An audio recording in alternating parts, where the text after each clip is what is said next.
દોસ્તો પાછો ધારી આવી ગયો છું। ધારીની લાઇબ્રેરી પાસે ઊભો છું। અહીંયા આવું એટલે મને મારો જૂનો સમય યાદ આવે। હું વેકેશનમાં ધારીમાં મોટે ભાગે મારા લાભુ માસીને ત્યાં આવતો પ્રેમપરામાં। તો મારા મયુરભાઈ સાથે હું અહીંયા છકડામાં બેસીને આવતો। એ છકડો અહીંયા ઊભો રાખતા અને અમે ધારીની બજારની અંદર ગલીઓમાં ચાલતા ચાલતા નાની મોટી ખરીદી કરતા। છકડામાં પાછળના ફાલકે હું ઊભો રહેતો ને તો મને બહુ મજા આવતી।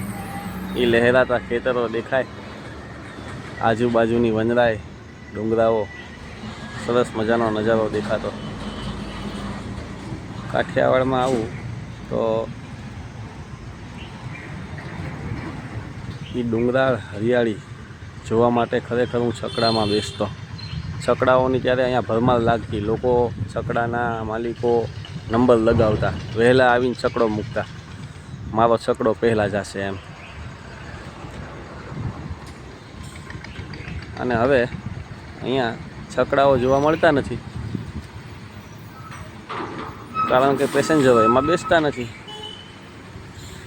ઓલું એક ગીત બહુ વાગતું, ધરતી સુનહેરી અંબર નીલા હો,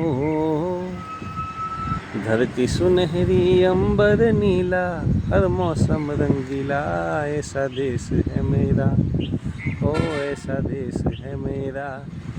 એ ગીત વાગતું ને ત્યારે લોકો સીડી પ્લેયરમાં વગાડતા।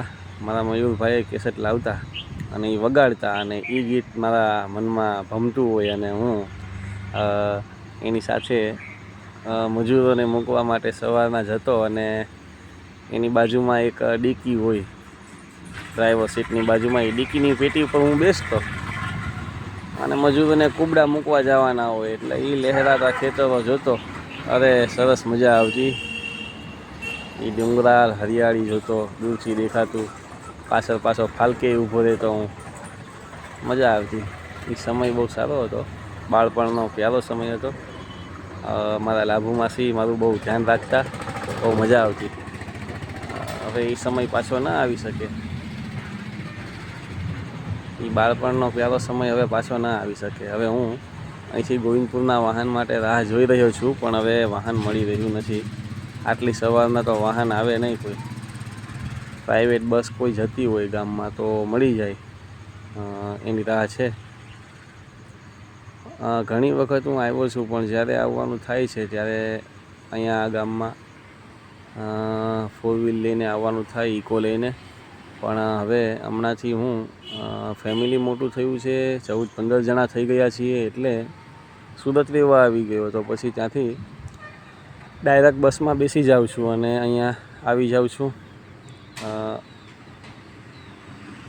અને બસ પકડવી અને છકડા પકડવા બહુ મુશ્કેલ પડે છે, પણ હવે સમય આપણે સાચવવો પડે।